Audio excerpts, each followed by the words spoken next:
time for all your binge-worthy pop culture news. Welcome to Up and Adam. Hi, guys. Welcome back. And wow. Okay. Happy Wednesday. We did not expect this. Rachel Leviss, formerly known as Raquel, sat down with Bethenny Frankel. Now, we know that Bethenny Frankel is the one who is spearheading this reality reckoning movement. She has enlisted the help of 2 powerhouse attorneys and also, I believe, anywhere from 80 to 120 different reality stars who are signing up to be a part of this. Well, now she sat down and got the first tell-all interview from Rachel to hear her side of the story, and we only have part 1 of part 2. I believe part 2 comes out on Friday, so as of right now, we have a lot to discuss, a lot to break down. Normally, I don't do a last-minute live, but if you guys are in the live chat, hello, how are you? Smash that like button, show some love, and let's welcome Jason.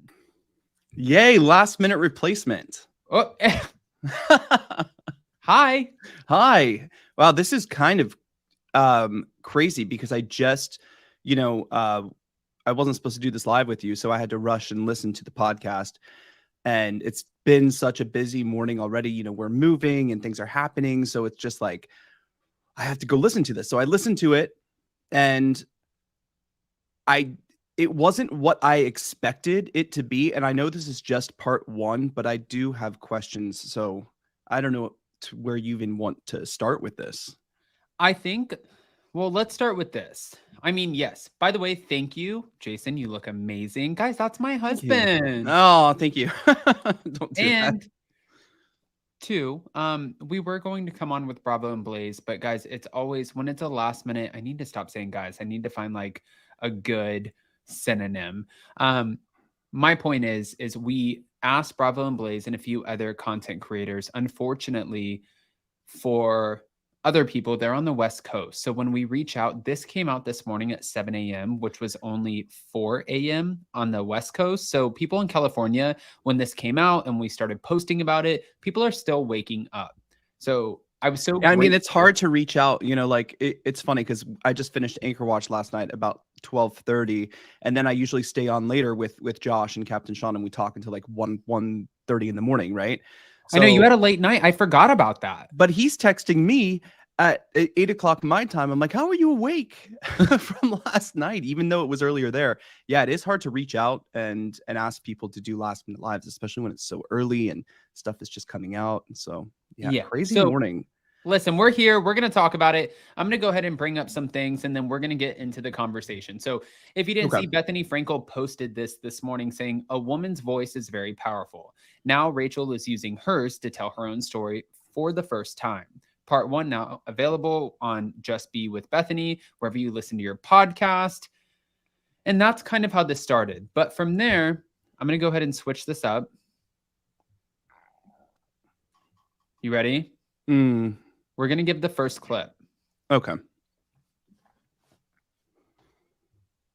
Hold on.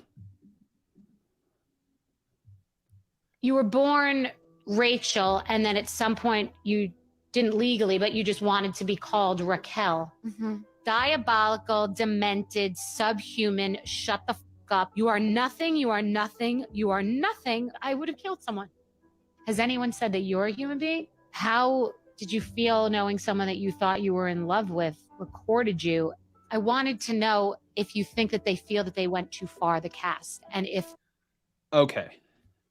I mean, I think that that's all you really need. We're going to go ahead and pause it right there. The interview was wild. So in this interview, Jason felt a little underwhelmed, and I kind of felt a little overwhelmed based off of the relationships that we have with the cast. I think Absolutely. I wasn't expecting this. I was using my parking pass this morning to take notes while I was getting Jason a coffee. This was not on my bingo card today, but guess what? That's sometimes the best content. Throughout this interview, Jason, I want to start with you. What do you think was the most shocking part for you? Well, let me just step back because I had some thoughts on what this interview could be, because there is a reality reckoning. There is a conversation that I have said needs to happen of course. I don't know if it's going to go as far as Bethenny is trying to take it. But what I got out of it wasn't so much what I got is she's taking accountability for her actions, but also this isn't the exploitive things that I've been hearing from around, Bravo and the talent who are no longer on the shows and stuff like that. This isn't as there. So I'm wondering in part 2 of this interview, like, what happened to your nose? And was that covered up? That's what I want to know. Those kind of things I want to know. But It was her eye. she did, or her eye, sorry. But, I felt like she took accountability for things that she has done. Now, yes, the whole cast has done this. Yes, this blew up into something. But at the same time, Bethenny said exploitation without representation. I get that, but no one's holding a gun to your head, girl. Like, you are still making these choices. You are deciding to drink. She admitted to being a fangirl of DJs, and this is how she came to know James. I was there when she met James at Pump. Like, this is, these are choices that you're making.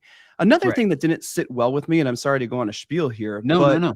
When Rachel said that a lot of the viewers are projecting on her because of something they've been through, that to me is like, no, girl, because it hits home for them.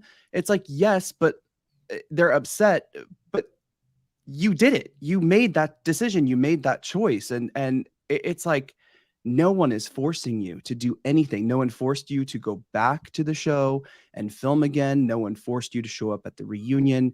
No one forced you to sign up for this in the first place. No one forced you to be a fan of James that turned into a very volatile relationship. No one forced you to go after Tom Sandoval. So that's where I kind of lose things a little bit, if that makes sense. Let's start from the beginning, right?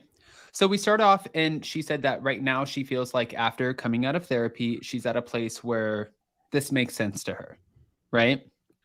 From there, they started talking about Bethenny kind of mentioned, she's like, this is wild to me because, watching your show, I've never watched your show. From my knowledge, you guys are a bunch of people who worked in a bar.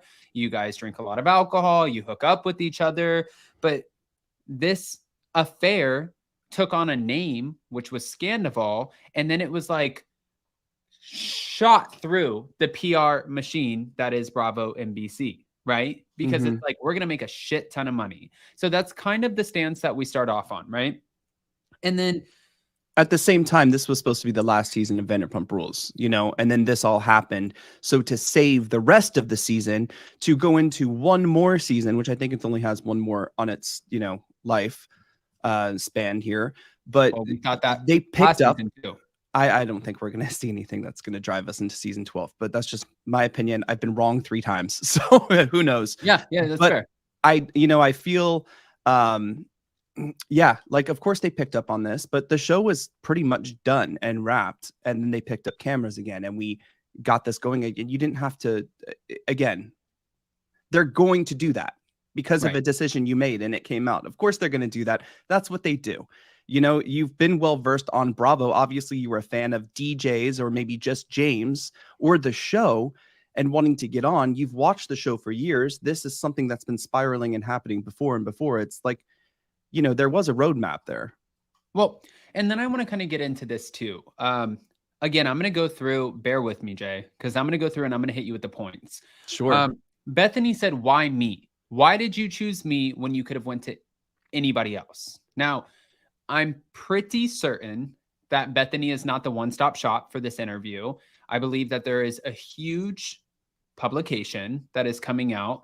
And really, if I'm breaking this down, I honestly think that Bethenny gave Raquel a platform to, in her mind, sort of redeem herself. And then this publication is let's call it Vanity Fair. Let's say Vanity Fair is coming out with a publication, right? And they're talking, or Vogue or anybody, who cares? I think that this was sort of a place for Raquel to speak her side, but also now if she goes on and she has interviews with other publications, it's kind of like the redemption tour, right? We had people who were canceled, like Jax Taylor, or Stassi Schroeder or Kristen Doty. And then Jax just promoted his new villain show. And also he's recording his own show while also potentially filming for Vanderpump Rules season 11. So this is like her own redemption phase, right? Well, Sure. Bethenny said, why me? She said, well, my PR team reached out to you. And it's because you're a powerhouse and my mom absolutely loves you, which really gives credit to everything that Lala and Sheena said from the jump when they were talking on their podcast, because they were like, listen, her mom has such a sort of control factor with her that she is not going to let her come back on the show. Like, I don't foresee Raquel. It's not healthy. It's not healthy. It's not healthy for her. And, you know, like I said, you know, I don't mean to interrupt your train of thought, but, you know, just like it's just not, it's not healthy. I'm glad that she does have a support where it's like, stay away from the show. Yeah. You know? Yeah. Well, and then from there, I'm going to bring this up really quick. Norma Maldonado, Rachel should have had a one-on-one with major outlets. Bethenny is exploiting Rachel, using her to gain followers and using Raquel Leviss or Rachel Leviss as a poster child for her crusade. Thank you for the super chat, Norma. Rachel went on to acknowledge that she was healing from a very toxic relationship, somebody who she thought she was going to marry at some point. And she didn't know how to do that. So she started over-consuming alcohol, kind of getting into the single phase. She was making all the wrong decisions. And she got to a point where she didn't necessarily recognize herself, right? She said that she drank a lot, blah, blah, blah. And then we get into the Rachel versus Raquel of it all. This part I found fascinating only because I love a good context and a backstory to what we're talking about. And Raquel went on to explain, when I was in school, first grade, I had a lot of Rachels in my class. I've always been Raquel to my friends. At home, I was Rachel. To my friends, I was Raquel. So no, this was not just a stage name that came about because of Vanderpump Rules. This is something that I've it's another person identity I've identified as for a long time. Right? So at least we kind of get to put that to bed. Okay, then it keeps going. She also said, what? You know, like she didn't have her safe space, like her place to go through these emotions, you know, after the James breakup. And it's like, then going back to the show is just not a good idea. And Right. I realize that these people are young. I was also young at one point. I made dumb decisions, but also I was old enough to make smart decisions if I wanted to.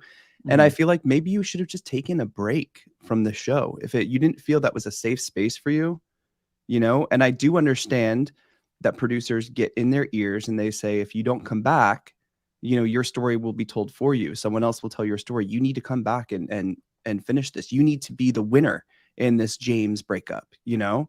So I understand that, but I mean, the safe space thing made me think. It's like Vanderpump Rules is not a safe space. No. Those restaurants are not a safe space. No. No. Reality in... TV is not a safe space. But no. You know, like the whole point. Oh, Jason taught me something and I'm trying to get better about it. Like last night we were at dinner and somebody was trying to talk to me and I was like, ay, ay, ay. He's like, do you ever notice that you say ay, ay, ay when you're done with the conversation and you're just like trying to push somebody to the side? And I was like, I never noticed that. So I'm going to be better about that. But wait, I want to get into this. Bethenny said that she would probably be in jail for murder had she had been Raquel's mom after watching that reunion. And Raquel sort of explained that, or Rachel, this is so confusing. It's like Ariana and Ariana. Rachel explained going into the reunion, she was shocked by Ariana's behavior. This part got me a little bit. She said, I'm somebody who comes from a place of compassion and understanding. And when Ariana came at me at the reunion, it's just not what I was expecting.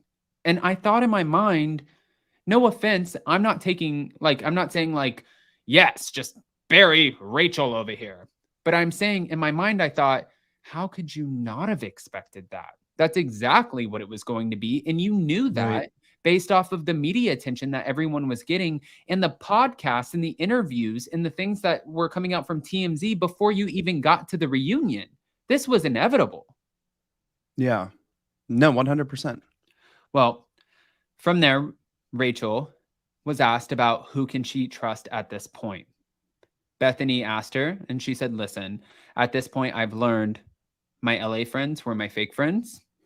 And I can only trust my childhood friends, and not all of them. I had a few childhood friends who reached out to me and they said, hey, listen, I have to unfollow you.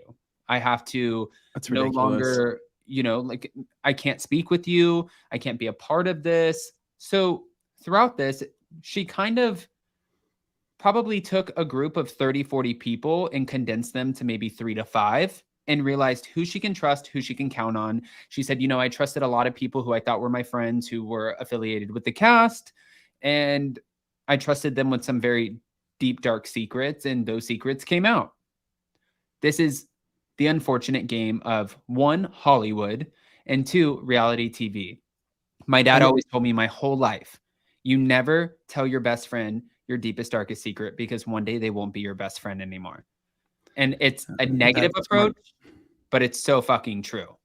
I mean, it is true. And again, I want to go back to deciding to be on reality TV. I'm really actually, what I got out of it was that she is doing the work. She has done the work, but she had a lot of work to do before. Like, she talks about going to do the work to find out why she is attracted to men who are just not available, Toxic men.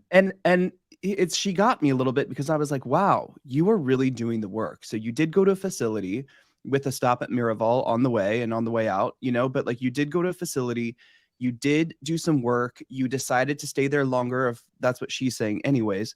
But then afterwards, after, I don't take back that apology to Ariana. I have done the work. It was like, falling in love with Tom. It was like, it's this thing where she was comparing it almost to drug use, and like, I was just addicted to him. And I was like, this is now it's becoming excuses. You know what I mean? Yes, you can like someone, you can love someone. I get that. That's interesting that you say that, but I just don't like the comparison to drug use. Is that a fair comparison? I'm not sure. Well, so I'm gonna this is why I love having these conversations, because I think that you can be addicted to a lot of things, right? Drug use, alcohol, sure, being needy when it comes to friends. You just named substances. I'm, But I don't know. Needy when it comes to friends. And she's saying that she sort of got addicted. I think that she is saying I think that when you put yourself in therapy and you have somebody who's a professional, and that professional, and you've been to therapy, I have not, right? So, and you didn't enjoy it, and you actually got up and walked out and you stopped, right? Yeah, but it wasn't for my personal situation. It was my previous partner who had an addiction to other things. That was coming between our and then being in the same position, not taking responsibility for the choices he was making. And at that point, after 2-3 sessions of, you're still not taking responsibility, you're still not hearing people out, you're still not listening to the therapist, of course I'm going to get out and walk away. I do think therapy is very helpful. And guys, I see in the live chat too, I do understand that the love addiction is a real thing. It's just, I think at some point we're looking for excuses for behavior. Well, that's what I was going to ask you. Do you think sometimes when you're dealing with a professional in a therapy session or setting, and you have somebody who is a doctor who's telling you, that's interesting to me. So what I'm seeing from this is, Rachel, you might not identify with this, but you're addicted to love. You're addicted to wanting to feel that love that somewhere deep down inside of you over the years, you feel like you've been lacking. You're addicted. But then I feel like this is why, for me, sometimes I kind of go back and forth with the idea of therapy. And I'm like, I feel like sometimes I just wonder how much of it is helpful and how much of it can be gaslighting you into thinking like what you've done is okay and it's justifying your actions in a way that makes sense to you. So then you can come out and explain those actions to everybody else. No, I get that. But I think it's very healthy for her to be doing this right now. And I'm not saying in any way, shape, or form, I'm just taught that production itself is not responsible for a lot of the hurt that she went through and the way they made her look. of course. Like, this is why I think the conversation needs to happen. This is why I think that what Bethenny is doing, I don't know how far it will go, but I think that she is bringing awareness to things that we've already been talking about. Nene has talked about it. We've talked about it before. And there are things still to come out. Okay. This is not just the first interview you're going to see from Bethenny, I don't think. I don't think this is the first article that we're hearing that's about to come out. The things that we will hear or see, you will see that production and the network in itself can be exploit the talent, Mhm. And so, because my mind has changed on that too. From my previous stance, it's like, if you choose to do reality TV, that is up to you.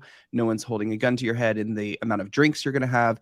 No one's holding a gun to your head in, you need to go sleep with Tom Sandoval, that you need to be a fan of James Kennedy and come into Pump consistently to get his attention. You know what I mean? No one is telling you to do those things. So if they spin it to make it look a certain way, it's got to be expected at some point, Yeah.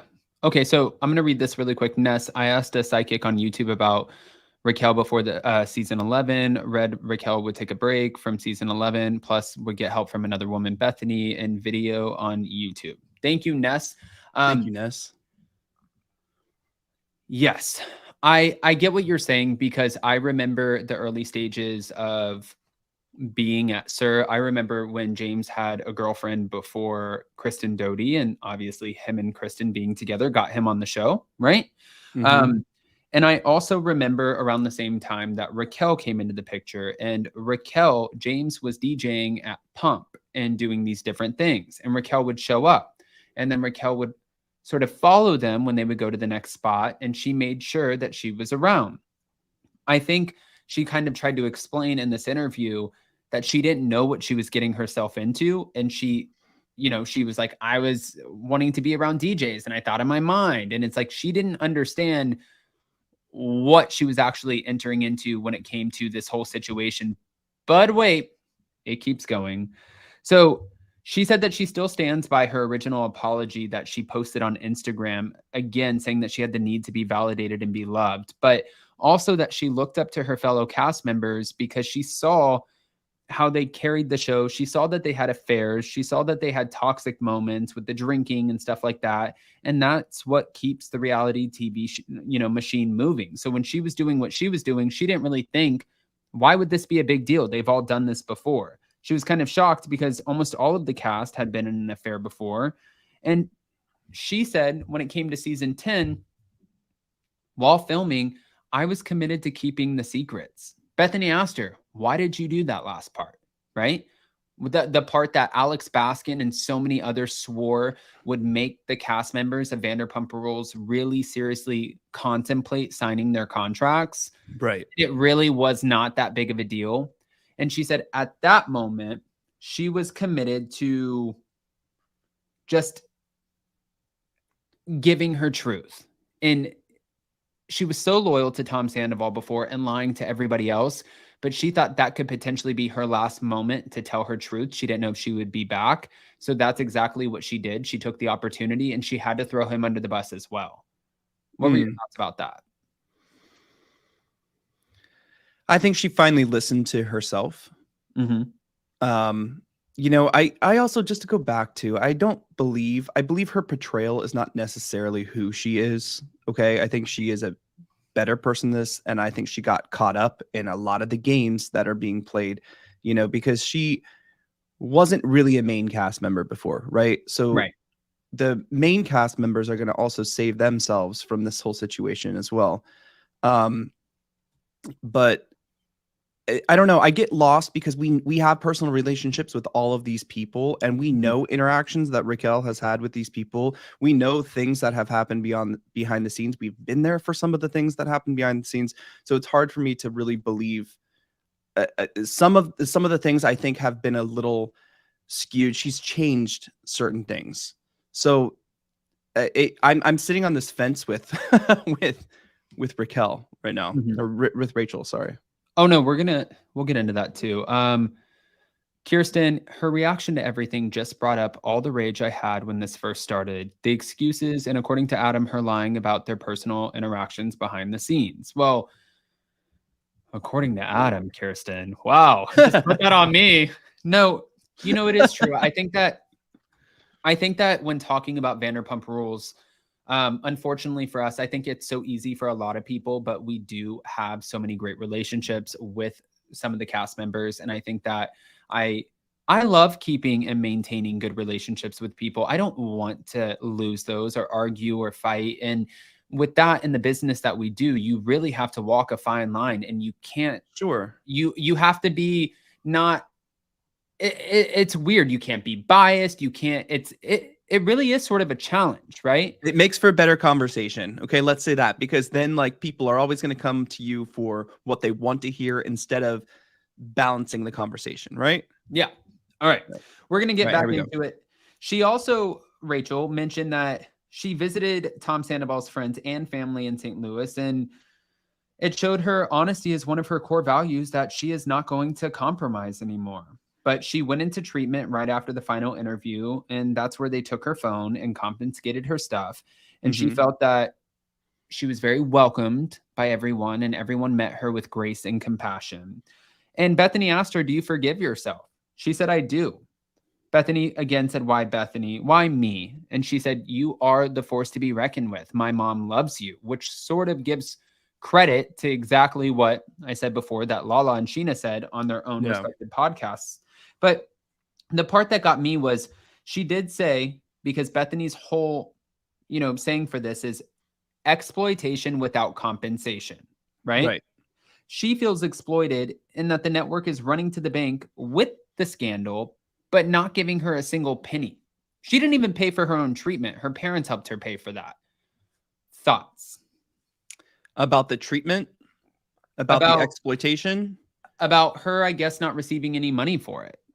I mean, this is something that, Bravo has specialists to work through with their talent in dealing with these situations. So Right. I definitely think that if this was a situation she found herself in, I definitely think that Bravo should have helped her take care of this situation, because she just went through the ringer for this show. And as much, guys, I'm not giving an excuse to Rachel here, but she did save the show. She gave them another season. She's given Ariana, single-handedly, really all the deals to make herself very successful. Now something about her will be very successful. Everything will be successful. But she did choose to make a decision. She did choose to do these things. And then she preempted this in the interview by saying, I've had these problems. Why am I attracted to people who are already taken? Right. So man, I'm sitting on a fence, and I feel like I'm giving nobody any kind of opinion here, but I do think that Bravo should absolutely step up just a little bit to take care of someone's mental sanity, especially after the biggest scandal on Bravo in such a long time. But as Cindy said, she was paid for her season just like everyone else. So, man. Okay. So, I mean, we did see her play a lot, though, in this season. The way she was so coy with her actions with Tom Sandoval, being deceptive, which she admitted to in the interview, to, just doing things that are just so unlike the character she is describing that she has in her, that she appreciates honesty and that she is an honest person, and she didn't find herself being honest. And it's like, yeah, we watched that. And the difference is, and Bethenny asked her, too, about the show, and she said, everyone's done this on the show. Yes, that's very true. And we have kind of, in my view, I'm 40 years old, right? Right. Stuff I'm doing when I'm 20, I'm not doing at 30, right? So yes, you're young, but you're old enough to make good decisions. And yes, that did happen on the show, but these kids were like 20 years old. Now we're 10 years into the show. Everyone's in a different place in their life. People are having babies. People are married. Tom and Ariana, if they're business partners or had a relationship or, whatever, have stuff together. So it's not all Raquel's fault either. Tom did play a part in this, but her actions speak volumes compared to what she's telling Bethenny. Right. I want to touch on another thing before I do. Thank you so much for the super chat. Rachel slept with Tom when she thought that he was the top dog, not caring that he was in a relationship, even if she thinks it was for the show. press the like button and show some love for the best duo of Bravoville. Hey, Hey, thank you. we love you over there. And I also want to give a shout out to our new member, JME. Guys, you can go ahead and join memberships for $2.99 a month. And we will have a special behind the scenes coming because we are taking a trip.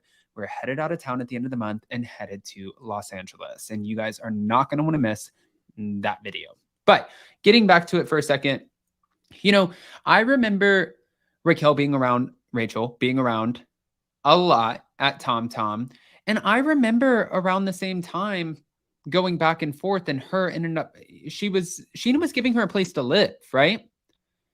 And she had a conversation with one of our very close friends. And I was right there in the conversation because I think I was waiting for you or something. And I was around this. And I remember her talking about how nice Sheena was.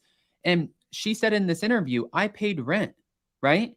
Well, your sister lived in the same apartment complex that Sheena let Rachel stay at her apartment at, right?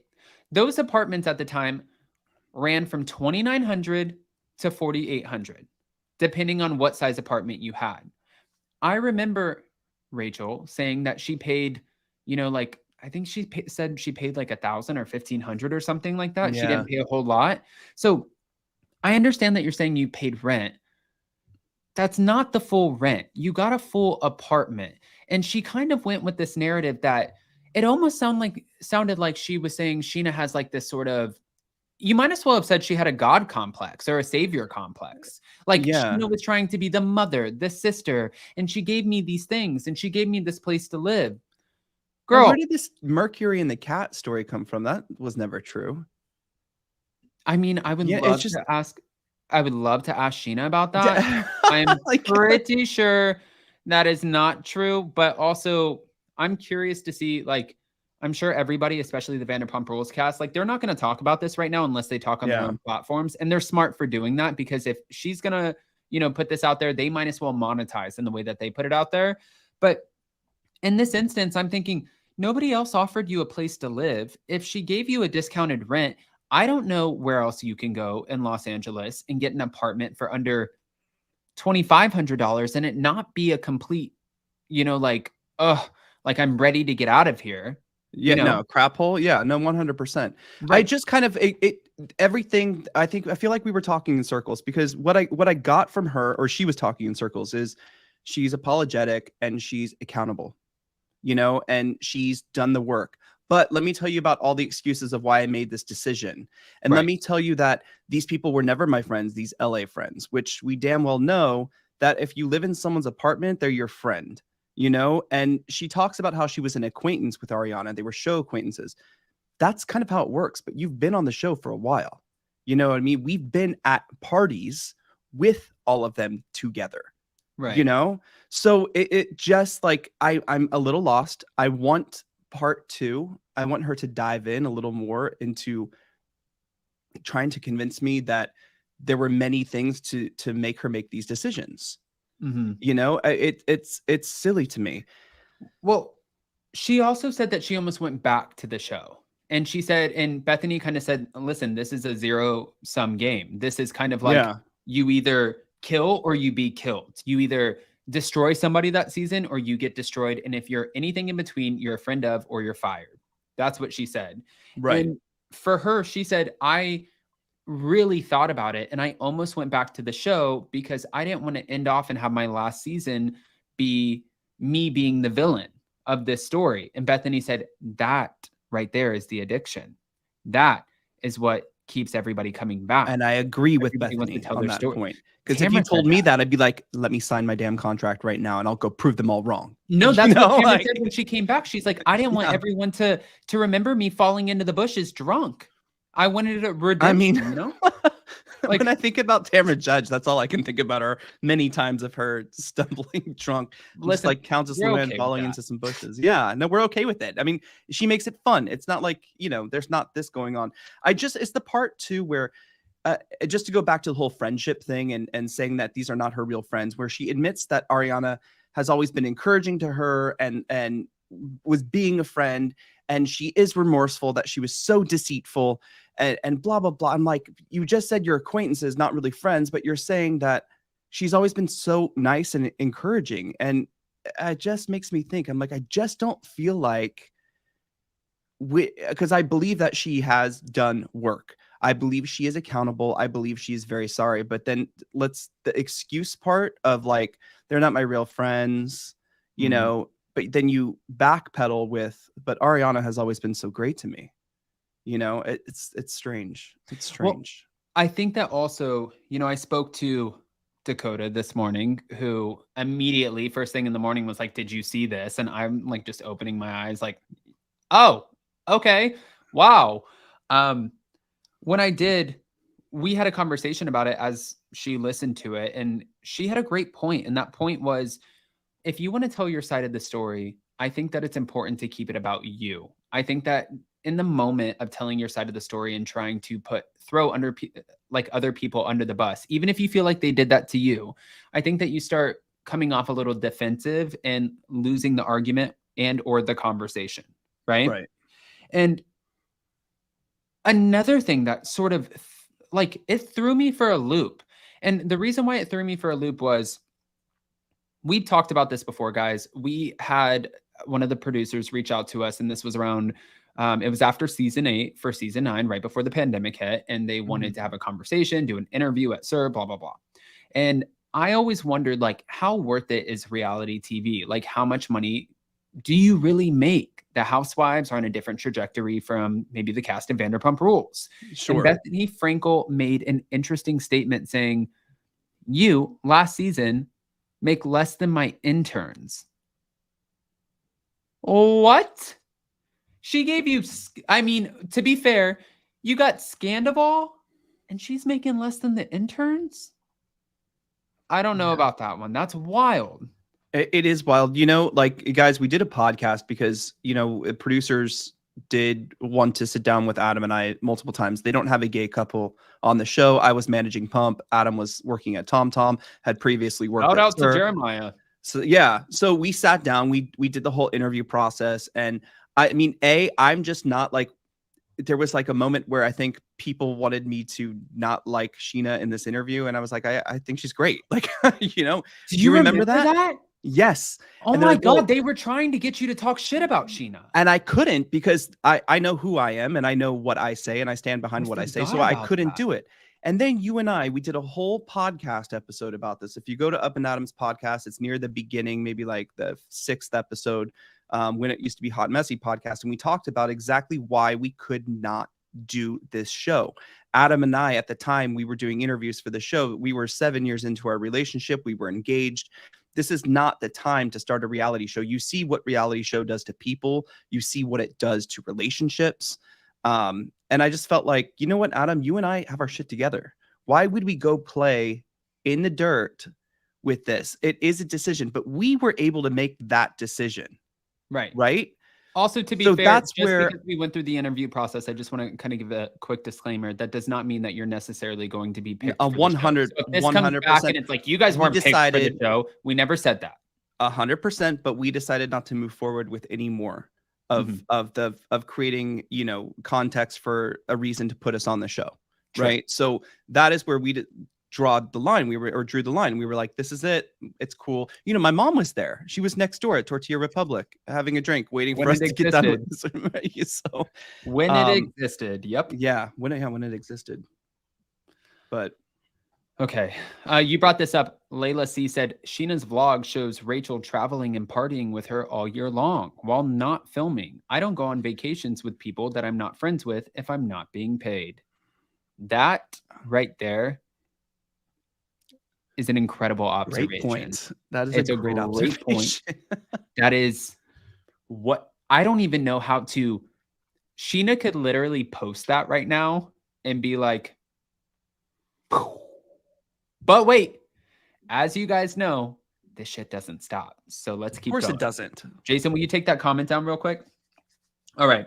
So she also went on to say that Ariana and her were acquaintances, not best friends, but that was the narrative that the show wanted to put on. They were show friends. Again, we already talked about the Sheena and her saying that she kind of painted this false narrative as well. But she said that Tom and Ariana were a brand and an image, but not a real relationship. She would ask Tom, you know, like, why do you stay in this? What are you doing? They would have these intimate conversations. And he said, listen, for the show, we are a brand. We're a business. And Bethenny, she's so quick too. She's like an actual business or a business or like a real business. Do you know that? Are you just saying that? What are you doing? And I'm like, Bethenny gives me anxiety, but in the best way, because I'm like, but she asked, listen, love Bethenny or not, she asked the questions. Yeah. She's asking, like, I need to know the details. You can't just say something without backing it up. And that's why, you know, and Bethenny can back a lot of things up. And I know a lot of people are not very happy with Bethenny right now. But I do have to say, I think that she has some things that are still to come out that might be a little surprising to people. Well, I think that there's I don't think anything has come out. I think anything that she has said so far is like what she wants people to know. You have no idea what's working behind the scenes. And until that comes out, like, this is the beginning of what she is calling the reality reckoning movement. This is the beginning. There's still a middle and an end. There's still more to the story. We just started it. We just opened the book. Right. So I also wanted to kind of talk about this for a second, because this is something that I don't necessarily love. And when I was speaking with somebody else this morning, they pointed this out. I don't love, one, speaking on other people's relationships who, like, if we're talking about reality TV and we're observing somebody from a TV show and we kind of add into it, okay, and we pick apart what we see, the edited, watered down version, I think that's a little bit different because we're recapping a show. But I think if you know somebody personally, it's just, if it's not my relationship, I would always handle the conversation with grace and not speak on it as if it's my own. And I feel like for her going into this saying that, you know, like, they were business partners and they were like, that's sort of invalidating Ariana's feelings towards all of this. In my mind, that's how I felt, because it's almost like you're saying it wasn't a real relationship. Well, if you're saying and you're claiming that Ariana was never your real friend, that she was your show friend, then how would you know how she felt about that relationship? How would you know what importance it had? Because one thing that I know about this cast is they're very careful with the people that they surround themselves with and how much information that they give them. She might not want to give you those intimate moments or the moments where they argue or have like a deeper relationship, or maybe the high highs or the low lows, because that's her private business. However, a man who wants to potentially encourage you to start an affair will tell you anything. He'll tell you his side of the story. That's absolutely true. But then to double down in the conversation and sort of, again, invalidate what Ariana is feeling, I think that's exactly how this came off. And I'm not saying that's what she's doing. I'm saying, as a listener, it sounds like you're saying, well, it wasn't even a real relationship to begin with. It was a show relationship. Well, maybe that's not how Ariana felt. Maybe Ariana, you never know. Listen, you and I are business partners with 1, 2, 3 or 4 businesses at this point. We're also married. We're in a relationship. You know, Tom and Ariana weren't married, but if their relationship changed at all, if they had some kind of dynamic, I don't think that Ariana was completely aware of that completely, to be honest. No, I mean, listen, I know Jax has called them roommates before, and yes, like, maybe the relationship took a sideline for a minute or whatever, but that doesn't mean it's over. I don't know. Well, then when she went on to say, you know, like, after all this happened and I knew I was going to be checking myself into a mental health facility, I ended up giving Tom a key to my apartment. And I thought maybe he would probably go there. Why not?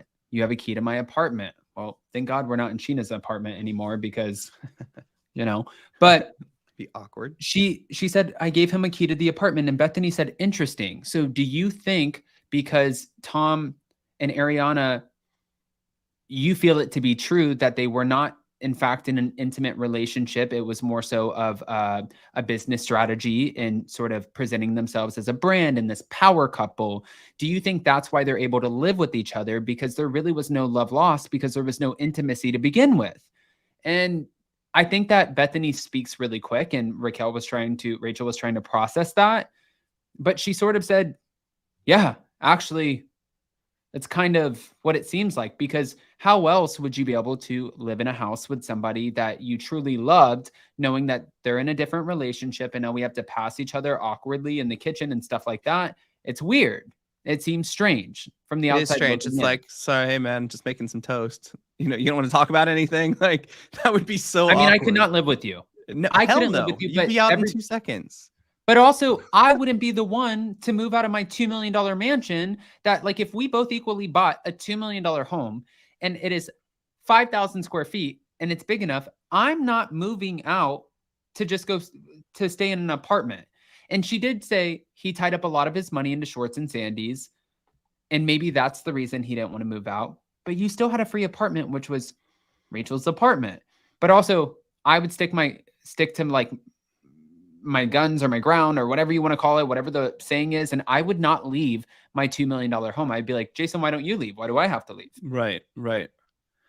So- Yeah. And I want to go back to, you know, this being like kind of a producer thing and blaming it on like, you know, I had to fall in love with Tom to stay on the show. Like it's, you know, that kind of, I don't know. That's kind of what I heard a little bit in it. The show was wrapping. It was wrapped, right? And then this came out. So like, did you plan this or like, I don't know. Is this something that you wanted to do and then you wanted to let them know at the very end? What was the purpose? I'm going in circles. I'm not even making sense because I can't make sense completely of what she actually said. Because when this dropped this morning, I was like, oh my goodness, this is going to be crazy. And then I'm just hearing like, I got the help. I'm taking accountability. I am so sorry. But then also it's not my fault. Mm-hmm. You know, so.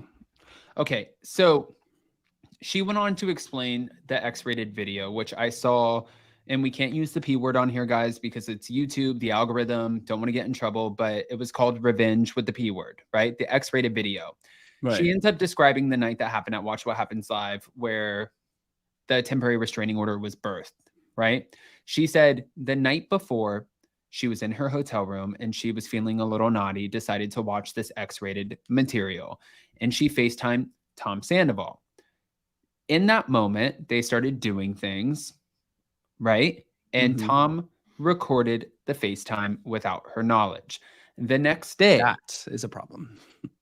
Huge problem. If in fact true, because I've heard 2 or 3 things in this interview that I know, okay, well, that's a stretch and that's not necessarily. So if this is in fact true, how that worked out, and he did record it without her knowledge, yes, that's a huge problem. Huge problem. But she said she went in the next day to do Watch What Happens Live with Sheena, and she was getting her makeup done. Girl felt on top of the world. And she was like, you know what? I was just in that moment telling my makeup person, I'm ready for anything that they can throw at me. Like I'm whatever it is. 5 minutes later, Ariana texted her the night of Watch What Happens Live with 2 of the screen recordings saying, you're dead to me. Now, Bethenny, of course, is going to break this down and want to know exactly what the context is behind it, because that's Bethenny. She wants to know how the sausage is made. She wants to know how all of it's done. Start to finish. Where did this start? And I need to know every ingredient that went into this to make it what it is. Yeah. 100%. Don't skip out on the 1 ounce of paprika, bitch, because I need everything. That is Bethenny Frankel. And she said, from my knowledge, and Bethenny's like, can you confirm? Can you not confirm? You weren't there. How do you know? And it's like, oh, she's like, from my knowledge, from the people that I know who are also friends with Ariana and Tom, who were there that night, Tom was performing. I love how she said his hit single. Tom was performing. Tom was performing his hit single at Tom Tom, and his phone fell out of his pocket. One of their friends ended up grabbing the phone and handing it to Ariana. Ariana just had, like, it was just maybe a moment of, you know what? Maybe let me unlock this phone, like intuition, let's call it. She had intuition. So she unlocked the phone and she started going through the camera roll. That is when she found the videos. Now, from there, Bethenny wanted to know, do you feel, or did you hear anything about her sharing the videos around? And she said, well, I don't know if she shared the video, but I know a lot of mutual people who are able to describe the video in pretty close detail as to what actually happened in the video. What are your thoughts? On the video? Yeah, she said she thinks that a lot of people have seen it, despite the cease and desist. She sent out a cease and desist, but she said Ariana's friends knew about it, and she. I mean, said they knew about it if in you're great seeing detail. it, if and I'm not saying this happened, but if Ariana is like seeing it right on her phone, you know, and Mhm. she's like, "Holy shit," you know what I mean? Wouldn't you just like be like to your friend? I would, you know what I mean? Because first of all, you feel duped, that you've been duped by your friend, you've been duped by your lover or business partner or whatever. If that's the arrangement they had, there's still some kind of trust there, I would think, that would be broken. Yeah. And yeah, I mean, I bet some people saw it. 100, yeah, absolutely. I'm trying I not mean, to say I would think, 100%. honestly, Donna Gunter, member for 3 months. I don't believe Ariana shared that video. Okay. Hold on a This sec. I is want to go to this comment too, from Jessica Miller. Said, I feel the producers are the real villains here. I think that what they do is when they find a situation like, let's say, this Scandival, they will Mhm. absolutely make you the villain because that is the choice you made. And producers' jobs, as awful as it sounds, are to create a show, and they will do whatever to make that show as amazing, as intriguing, as salacious as possible. 100%. Yes, they Yeah. can be villains, but they are not villains without actions, people's actions. Well, I think And I'm not a Bethenny huge fan of some of the producers, but I'm just saying, No, but I mean, that's a revolving door too. I've met a few of the absolutely. producers who are no longer there, some of them who are, and you know what? For the cast, a lot of the times, depending on what side of the spectrum you're on for that season, you're either bonding with the producers and they feel like family, or you're like, what the fuck? Why are you putting me in these situations and trying to give me this edit? Like, what's wrong with you? I mean, going back to the pandemic right before, Sheena, there was a editor or whoever, I don't think she was a producer, she was an editor who went on a Yeah. podcast and literally laughed about making her look like an asshole. Right. That is also their job, just how they want to spin it. It's awful. Right. Now, I want to get back to the video, because someone brought this up in the live chat as well. But is she not mad at Tom for having that video on the phone? And there are ways on an iPhone and an Android it's where you illegal. can have videos, right? And you can lock them where it has to be opened with Face ID or a different password, hidden photos, hidden videos. Why wouldn't you be smart enough with something like that to move that somewhere where it wouldn't be so easy for someone to open your phone and just come across these things? So like, put some blame I on know you're not Tom. asking that. We're talking, listen. What? Wait, what am I? What are you talking about? We're talking about Tom Sandoval. No shade. It's like Oh. Tom Sandoval is not thinking about that in the moment. He was thinking about his band, his other bar, his full-on affair that he was keeping under wraps, and trying to make sure that Ariana was not figuring out or putting together the pieces at home. And while doing all of this, filming a TV show, I don't think he was worried about trying to encrypt his videos, so to speak. And the video, I'm pretty sure that video, like she said, we recorded it the night before Watch What Happens Live. It only took one day of that video being on his phone.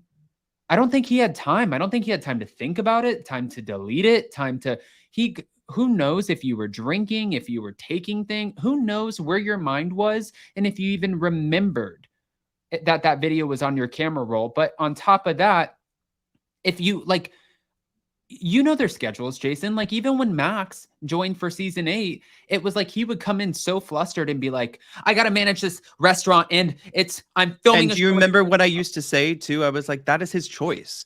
You chose to take a shitty paycheck to be on this show and also run a restaurant at the same time. That is your choice. Do you want to run a restaurant? Do you want to be on a show and make no money? You know what I mean? It's totally up to you.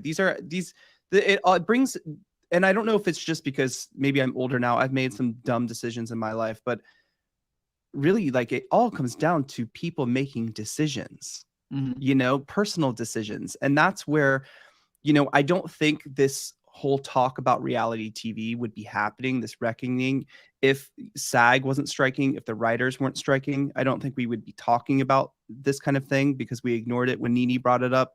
I know that Nene was coming from a more personal stance and not trying to bring everyone into it, but it's really people's decisions, and that's what differentiates the actors striking who do this for a living and play a role and then turn it off. They don't get to make the decisions. The decisions are written for the characters that they play. Now right. You're making your decisions and you're playing the character you choose to portray. Mm-hmm. And, you know, like Raquel, according to her, or Rachel, sorry. I'm so used to calling her Raquel. I apologize because she wants to be called Rachel, and that is definitely something that she should be called. She portrayed somebody different than she said. I needed to come back to myself and do work on my inner child. Well, you gave us a character. You chose to make those decisions. And that's where I get lost in the whole, where is the line for producers? Where is the line for the talent? Question for you. Jamie Benson said that was their private moment, what they did in the hotel. Why is it Bravo's problem? They're the ones who did it. Like, how do you answer that? I don't know. Okay. Erica Smelser said, how do you watch or listen to Raquel and Bethenny's interview? Anywhere you get your podcasts, you can just go to Just Be with Bethenny and listen to part 1 of the interview. I know for a fact that the YouTube, well, let me rephrase this. I believe the full video is coming out on YouTube on Friday. So I'm guessing that part 2 will either be out tomorrow or Friday. And yeah, we'll go from there. But hold on real quick. Very interesting. It really is. You know, I can't wait to see at the end of this what part 2 looks like. We know this from experience of putting out really bomb. Like, I felt like even whether you guys like it or not, if you guys have been following us from the beginning, if you haven't, then you might not know about these instances. But when I went to go interview Fallon, it was her place to speak and my place to do the interview and ask the questions. Same thing with Jen Shaw, and same thing with Mary Cosby's parents. Same thing with Kelly Dodd and Rick Leventhal. And I feel like in that moment, you have the beginning where you kind of get the build up to the story. And then the second part is really when you can get into the kind of gruesome details of it all. But the first part is really nitty-gritty context.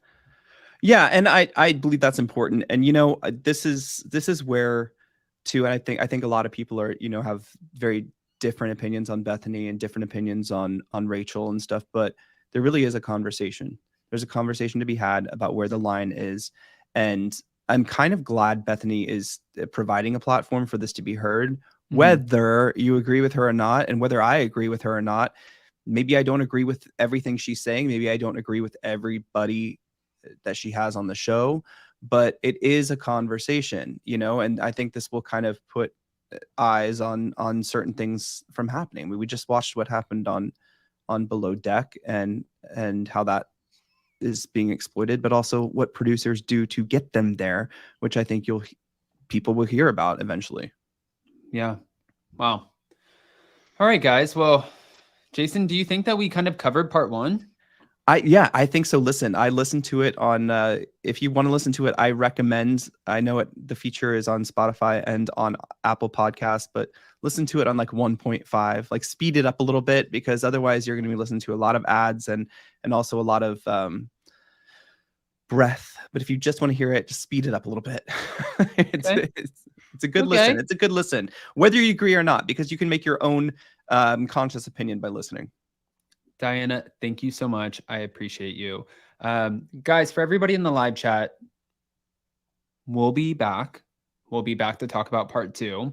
You know, originally we advertised this with Bravo and Blaze. It was last minute, so that's why that happened. So thank you again to Jason, who came on here and did this with me. And now, if you guys are looking forward to us collaborating with anybody for part 2, yeah, he's right here. Now I can't do this without Jason because I want to kind of pick up the conversation. So, well, it depends when the next part comes out. I'm assuming tomorrow. You don't want to. Is it tomorrow? You don't want to wait too long, you know, because you know everyone's going to be listening to it and making their opinions, and then you want to put out the second part so that you know you can get more, you know, information to make assessments, right? So whether it comes out tomorrow and we do this, or whether it comes out Friday, and maybe we can all jump on with Bravo Breaking News, because I know you do Hot Messy with them or with her on Friday, so that would be kind of fun. Yeah. So tomorrow we'll be back for the OC recap. I believe it's with Ricky Cornish, but I'll keep you guys posted. I saw this live on Friday. No matter what, we'll be live with Kim from Bravo Breaking News. Go follow her anyways. But yes, we'll be doing Hot Messy topics.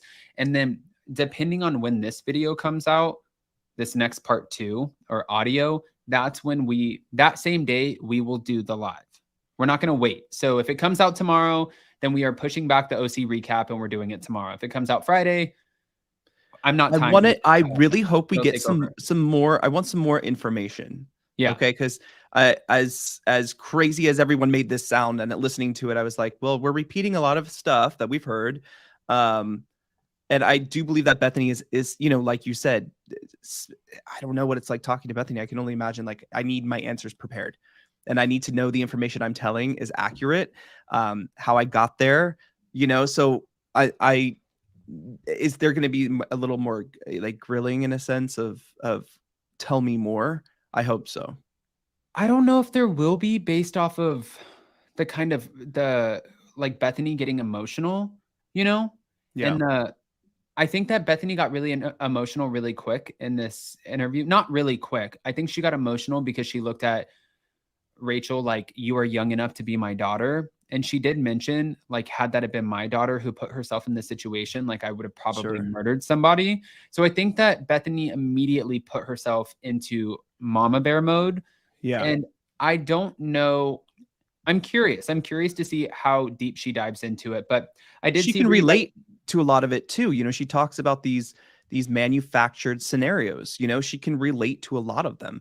The difference is too, and this is why I say a conversation needs to happen, is you have somebody like a Bethenny Frankel or a Lisa Vanderpump, or people who are more who have a little more experience in business and how to handle themselves and who they are. And I do believe that with younger people in their 20s, like early on, like at the very beginning of Vanderpump Rules, it's very easy to swindle a younger person into doing things and saying things and creating these manufactured scenarios, as she said on her podcast. So I do think she relates to certain situations that Rachel is talking about. However, Rachel likes to walk herself in circles sometimes. Oh. Swirl Girl, Adam should interview Rachel. He has more intel. That's very sweet of you.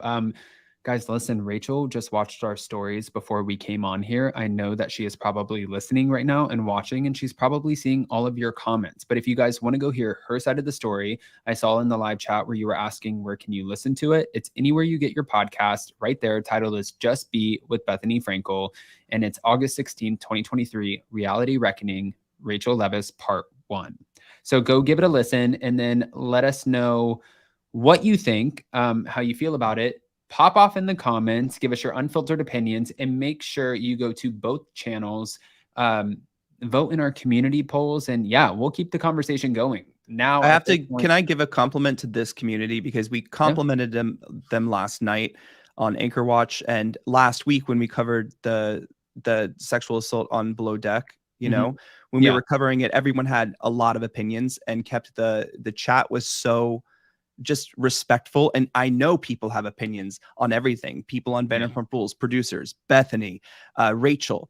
And thank you for keeping it respectful, because we all have our own opinions, and the way that people express themselves in your live chat, in your community. Adam, you've built such a positive space that it's actually more fun to come on here now with you, because you have a conversation, a positive conversation that's not so, negative, diluted with negativity. Yeah, 100%. Yes. I mean, it took some time, but here we are. So here we are. Here we are. All right, guys. Again, if we have any updates as far as like cast reactions or anything like that, we will keep that content coming to you. But in the meantime, happy Wednesday. Don't forget that tonight we have the Real Housewives of Orange County, and we will see you tomorrow. So do all the YouTube things. Love you guys so much. And thank you for our new members and all the super chats and super stickers and our mods in the live chat. Love you guys.